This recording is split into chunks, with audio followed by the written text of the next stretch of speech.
Two worlds ripped apart by chaos, and it's our job to navigate them both and put a stop to the demon god's plan to return and lay siege to the world of Mournstead. My name is Kodiak, this is Legacy Gaming, and today we're sharing our ultimate preview for Hexworks' upcoming action Souls-like Lords of the Fallen. If the name Lords of the Fallen sounds familiar, you might be remembering the 2014 lukewarm action RPG by the same name. The team behind the game, CI Games, Deck 13, and now Hexworks have essentially hit the reset button in an attempt to take a second bite at the Souls apple. Lords of the Fallen, by every measure, is a Dark Souls game that very much looks to create something that players familiar with that series can latch onto. The game features a dark gothic theme, the world is littered with grotesque enemies and larger-than-life bosses, exploration is at the very core of the experience, and of course you can't forget about a risk versus reward combat system that feels beefy. There have been numerous playtests out in the wild leading up to launch, and almost everyone from critics to your average Joe off the street has said the same thing. Lords of the Fallen is intended for a Dark Souls audience. But, as always, whenever we do one of these ultimate previews, our goal isn't simply to compare apples to apples, it's to help break down the core gameplay systems that define this experience as we know it ahead of release. So with that in mind, let's get to it. Without a doubt, one of the most striking things about Lords of the Fallen are the visuals. The game, built in Unreal Engine 5, looks better than pretty much every Souls game out there. The engine allows the developers a level of detail in the world that I feel is currently unmatched, but that's to be expected when you're constantly pushing the technical envelope and have an ambitious team in the driver's seat. The game takes place in the fictional world of Mournstead, more than 1,000 years after the events of the first game. The world is said to be 5 times larger than the original game, which understandably might not mean much to you if you didn't know the first game existed in the first place. The world is built around 3 core pillars: fantasy, torment, and darkness, and that's how the team approached the design of Mournstead. For the layman's eyes, you'll most likely just see Dark Souls, but underneath that veil is the first differentiating system that the developers hope will set Lords of the Fallen apart. You see, this game actually features 2 concurrent worlds: Axiom, the land of the living, and Umbral, the land of the dead. Thanks to the technology of today, players are actually in both worlds simultaneously, and through a clever system called the Umbral lamp, they can be standing in Axiom and peer into Umbral, not only seeing the second world, but interacting with it as well. It's a clever system, one I believe will help define Lords of the Fallen, but we'll talk about that a bit later on. Your main objective in the game is crystal clear: stop the return of Adyr, the demon god. To do that, you must travel to 5 key points around Mournstead and defeat the bosses that guard its secrets. Everything in between, all that gray, as expected, is murky. Exploration will be a core pillar of the game, and lucky for us, we've seen a sneak peek at the map, which is really quite interesting. We can clearly see the 5 beacons, denoted by the red beams of light, that we'll need to clear in order to progress the main story. But there's so much more to discover outside of that, just like any good Souls game. What I immediately notice is the sense of verticality within the game, and just a few looks at various clips released ahead of launch, and you can tell the game is leaning hard into that idea. Mournstead is quite literally built onto the side of a mountain, which gives the team a lot of freedom for interesting ways to present different parts of the world, while also using that verticality to create something that feels distinctly different from similar games. I mentioned those 2 worlds, Axiom and Umbral, and to really understand Lords of the Fallen, we need to understand how those worlds fuse together for the player. As you're exploring the world of Mournstead, realize that you're actually traveling through 2 planes of existence. You'll primarily adventure in Axiom, the land of the living, but there will be a need, it's unclear how often, to peer or even rip your soul and go into the Umbral realm. To do this, you'll need the Umbral lamp, a powerful utility item you get at the start of the game. At any point in time, you can lift the lamp and direct its light to see into the Umbral realm. Everything that you illuminate will become real while exposed, which means you can interact with various things on the other side. But, fair warning, enemies also have a chance to strike back through the portal you create. Using the lamp to look into Umbral will be invaluable, as the 2 worlds are often interconnected. For example, you might be barred from exploring a certain area in Axiom, only to learn that there's something in the Umbral realm preventing you from exploring further. The lamp provides you the tool to survey your surroundings in 2 worlds. When seeing is simply not enough, you can use the power of the lamp to rip your soul and enter the Umbral realm proper. This is dangerous for multiple reasons. For starters, when you die in Axiom, you're sent to the Umbral realm. Consider it a second chance at life, but once in the Umbral realm, Death is final, and if you make a mistake, you'll be respawning back at your last checkpoint. While in the Umbral realm, you'll also have to contend with a whole host of undead enemies that will constantly try and kill you. The team hints at enemies constantly pursuing you while in the Umbral realm, which could add another layer of complexity to an already tumultuous situation. Nevertheless, exploring the undead world will be a huge part of the Lords of the Fallen experience. Players will be able to bypass areas of Axiom that are off-limits, discover Umbral's own set of secrets, and I would imagine there will be a couple of bosses that challenge players only accessible in the Umbral realm. The Umbral Lamp also holds a powerful combat mechanic, one that allows players to rip the souls of enemies and either damage them or manipulate their position to great effect. There is a limit to how often players can do this, but from all the footage we've seen, this is a powerful way to deal massive amounts of damage to enemies and bosses alike. Based on the foe it's used on, the Soul Rip will even incapacitate enemies while their soul is being torn from their body. Eventually, it will return to the host and combat will continue as normal. If it's not clear, the Umbral Lamp and its connection to the Umbral realm play a central role in the gameplay experience, and while both flirt with death, it's a relationship we'll clearly have to master if we want to have any chance at beating the game. I mentioned before that Lords of the Fallen is a game created for dedicated fans of the genre, specifically those that enjoy the Dark Souls series, and that's clear when we consider how the start of the game will transpire. When loading in, players will be met with a rudimentary character creator system. I've always found the aesthetic side of these to be rather pointless, as our avatars end up fully armored after just a few hours, but it is a system we'll have access to nonetheless. In the case of Lords of the Fallen, we'll be able to manipulate the head and body, and each aspect of the creator will give players a limited number of choices for how they want their character to look. The game does employ a blending system for both the head and body, which does give players some more finite control over the way their character looks, but as with most games in the genre, the system is relatively limited. Lords of the Fallen will also feature 10 classes at launch, the same number offered in Elden Ring. These impact a character's stats and starting equipment, but much like a Dark Souls game, the starting class really only dictates how you approach the game right out of the gate, determining your power level. You will be able to change up everything as you explore Mournstead, gather new gear, and gain power to level up. That being said, you're no doubt interested in the various starting classes, so here we go. The Jack of all trades, the Hollowed Knight is the game's well-rounded class. Equipped with a sword and board, you're pretty much looking at a blank slate here. A class that's medium encumbered that can be outfit and leveled up based on your specific playstyle, whether that be for beefier weapons or to be in tune with radiant magic. The Hollowed Knight starts with the short sword, knight shield, grenades, a healing over time consumable, and heavy armor. With a massive longsword, the Uda Ranger Werewolf is an all-out offensive powerhouse that strikes with unbridled rage, attempting to stagger and defeat foes with sheer brute force. Right out of the gate, the Werewolf can even set their weapon ablaze, augmenting it with fire damage. The class starts with a longsword, throwing axes, fire salts, and medium armor. Easily the class I'm most interested in checking out, the Partisan brings a wide array of combat potency to the table, from devastating melee capabilities to powerful one-shot range potential. There's a little something for everyone here, but it is clear the Partisan is all about staying offensive, never giving enemies a chance to recover and regroup.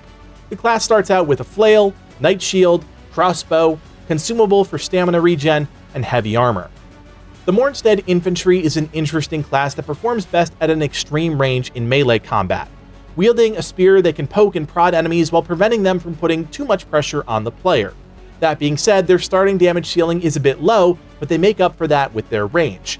The Mournstead Infantry starts with a spear, light shield, throwing javelins, a healing over time consumable, and heavy armor. A ranged archetype with two types of arrows at their disposal, the Black Feather Ranger is a class that I think most long-range players are going to love. Their goal will always be to engage from a distance first, and then, if the enemy does manage to make it into melee, finish them off with an attack from their axe. The class starts with an axe, a bow, oak arrows, poison arrows, a light shield, and medium armor. All offense with very little room for error, that's what the Exiled Stalker is all about. This rogue-style class engages enemies up close, deals damage in a whirl of flashing steel, and disengages before anything or anyone is the wiser. According to the developers, it's an advanced class that requires a steady hand, as its lengthy combos could open up the player for damage if not executed correctly. The Exiled Stalker starts with 2 daggers, throwing daggers, poison salts, and medium armor. Really the perfect class to combat the demonic evils infesting Mournstead, The Orient Preacher is a follower of the Radiant and thus wields its magic in battle, smiting enemies and cleansing the land of twisted evil. According to the developers, this is yet another advanced class. The Orient Preacher is equipped with a hammer, a light shield, a radiant catalyst, a small mana stone consumable, the healing radiance spell, and light armor. Almost counterintuitive to the last class, the Pyric Cultist is a follower of Adyr and revels in the Demon God's return. Their obsession with Rogar, or fire magic, makes them dangerous from a distance, but up close they can maneuver their powerful polearm to deliver lethal blows to any enemy that survives their fire. This is another advanced class mainly because the starting area features numerous enemies that are resistant to fire damage. The class starts with the Cultist Staff polearm, Rogar Catalyst, Infernal Orb spell, a small mana stone consumable, and medium armor. If you like pain and suffering, then you'll love the Condemned, the game's token naked class. If you like a challenge and consider yourself to be an expert Souls player, then this will be the class for you. The Condemned starts with a broken bucket weapon, throwing rocks, and light armor. The Dark Crusader is Lords of the Fallen's poster boy, a class tailor-made for the dark gothic themes of the game. The class is deadly up close with some of the best melee capabilities early on in the game. The kicker, this class is only available out of the gate if you order the deluxe edition of the game. You will eventually unlock this class by simply playing the game, but if you want to choose the Dark Crusader at the start, you'll have to pay. The Dark Crusader's starting gear is the Crusader Greatsword, Crusader Heavy Armor, and Rosary Catalyst. As is clear, each class comes with a different loadout, but thanks to some early game footage, we know the full range of what players can equip once the gear becomes available. Each character will have access to a main hand weapon, an offhand item like a shield, and a ranged weapon or catalyst. If a ranged weapon is equipped, then the player can equip up to 3 types of ammunition for that weapon. If a catalyst is equipped, then they can equip up to 3 spells usable with that catalyst. If no ranged weapon is equipped, then the player can slot items like throwing javelins and grenades, standalone ranged items. For armor, players will be able to equip a helm, a chest piece, gloves, and leg piece. There will also be an amulet slot as well as 2 ring slots. It's also worth pointing out that Lords of the Fallen has a very straightforward stat system. As players level, they'll be able to increase their affinity in strength, agility, endurance, vitality, radiance, and inferno. Those last 2 stats, radiance and inferno, feed the game's 3 schools of magic, Radiant, Rogar, and Umbral.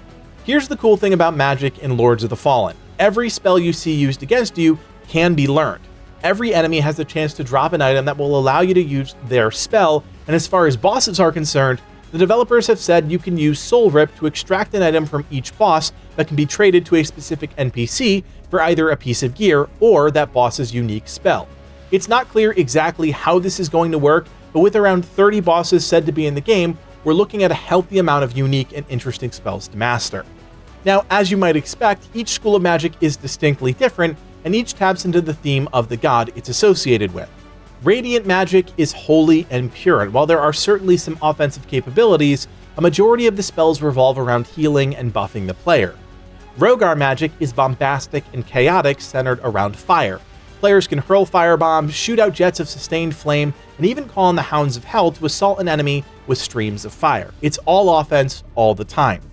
Umbral magic is a weird combination of the 2 schools. Spells often cover a larger area and are powerful, but they're slow moving, or on a timer, and that means a player's mastery of the spell is going to be an important factor more than anything else. Regardless of what school of magic you want to tap into, you'll need the right catalyst, an item we talked about when discussing classes. If magic isn't your thing, you'll need to rely on a myriad of melee and ranged weapons to defeat the demonic and undead enemies blocking your path. And here again, Lords of the Fallen will feel familiar, yet distinctly different thanks to a number of small but impactful changes to the combat formula. First and foremost, players will be able to lock onto enemies. That's a given. There will also be a dodge roll mechanic, and by all accounts, this is a much more forgiving roll than we've seen in other Souls games, with a range I would classify as charitable. There's also a parry system, which again is very forgiving. Players will be able to hold the parry button down ahead of any attack and successfully parry an incoming blow. It's not clear if there is a perfect parry window, but based on everything we've seen, the Lords of the Fallen system is much more casual friendly, absorbing more damage while requiring less skill to execute. From here, things start to look and feel different. Based on the weapon you're wielding and the stance that you're in, something we still don't know anything about, players will have a unique attack out of a dodge. This is the perfect retaliation maneuver after dodging an attack and should give us the perfect way to engage offensively. There's also a kick, which can be used to knock enemies off of ledges, remember that verticality I mentioned before, as well as deal some slight posture damage. There's also different multi-hit attacks that will change depending on the stance that you're in. These are often the highest damaging attacks a player has access to, according to the developers. There's also the Soul Rip system I mentioned before, triggered by the Umbral lamp. This is charge limited, but it's clearly one of the most powerful maneuvers in the game, simply because it allows you to wail on the spirit of an enemy almost carefree for a few seconds. Finally, there's the game's posture system. When players use charged heavy attacks, parry an enemy attack, or kick an enemy, they take posture damage. If their posture breaks, then they'll be opened up for a high damage attack that will kill most inferior enemies and severely damage more elite ones. There's a lot I'm personally excited about here, mainly the number of systems that are designed to help more casual Souls players. I think Lords of the Fallen is setting up the combat to be forgiving, and in my book that's fine, because I'd rather see a wave of new people get into the genre thanks to systems that make their experience more enjoyable. Could that mean more veteran players have an easier time with the game? Absolutely, but I think opening up the genre for a new generation of players is a much more noble undertaking.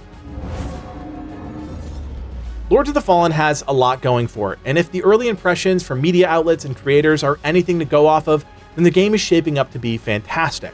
One thing I'm really excited to experience is the full game co-op feature. Playing alongside a friend for the entirety of the game is something I really think a lot of Souls players will relish in, and it appears this will be possible in this game. A word of warning though, loot is shared across both players, which means you'll have to work as a team to figure out who gets what, outside of key items of course. I'm also excited that crossplay between PC and the Xbox and PC and PlayStation will be a thing at launch. While sadly Xbox and PlayStation players won't be able to play together, it's great to have that functionality at launch. I'm also looking forward to see the trend of massive, almost godlike bosses at the center of the gameplay experience. The development team has made a point of showing off fights like Tancred and Reinhold ahead of launch, which features larger-than-life characters, as well as cinematic moments that help elevate the immersion factor. These are the types of fights I want to see in a Souls game. With around 30 bosses confirmed for the game, my hope is that every boss encounter is unique and challenges the player on this larger scale. If co-op isn't your thing, you can still summon NPCs to assist in boss combat, and while we haven't seen this in action yet, the devs have confirmed it as a system within the game. If you manage to stop Adyr and defeat the final boss in the game, a new Game Plus mode has already been confirmed for Lords of the Fallen, and it comes with some substantial changes to the base formula. According to the developers, all ancient vestiges, in-game checkpoints, or bonfires as we know them, will be disabled, except for the one in the hub area. This means players will have to rely on the seedling vestiges, which are checkpoints players can craft at certain spots in the world. This is a huge step up in difficulty, as only one seedling vestige can be active at any time, meaning more enemies will span the gap between checkpoints. As expected, enemies will also scale up significantly, making encounters even deadlier than during the first campaign playthrough. Finally, enemy resistances to elements will evolve dramatically. What's not clear is if New Game Plus will introduce any sort of meaningful carrot for players to hunt down. New loot, for example. Luckily, players will be able to continue exploring after they've beaten the final boss if there are still other things you'd like to do before entering New Game Plus. It's clear that Lords of the Fallen is not trying to necessarily reinvent the wheel when it comes to Souls games. Like many developers before them, they're attempting to tap into a genre many across the world enjoy while injecting their own twist on the formula. Where Lords of the Fallen is incredibly enticing, at least to me, is its beautiful world made possible by Unreal Engine 5, the concept of dual realities, and the lower bar to entry for more casual players. I don't think Lords will be an easy game, far from it, but I'm hoping that with some slightly looser tuning of core systems, the game will be more accessible for those that have written off the genre in the past. It's an exciting opportunity in a year where Souls games really haven't had a huge presence, so if the team can execute, I think we're looking at a late year hit, but as always, time will tell. Our team will be covering Lords of the Fallen on day one, so if you want more videos including deeper guides, tips, and tricks, everything you've come to expect from Legacy Gaming, be sure to hit that thumbs up and consider subscribing. You can also join us on Discord if you want to hang out with the team, talk about great games, and enter for your chance to win free prizes. We've got giveaways going on almost daily, so be sure to check the link below and join up today. My name is Kodiak, and from everyone here at Legacy Gaming, thanks for watching, and play on.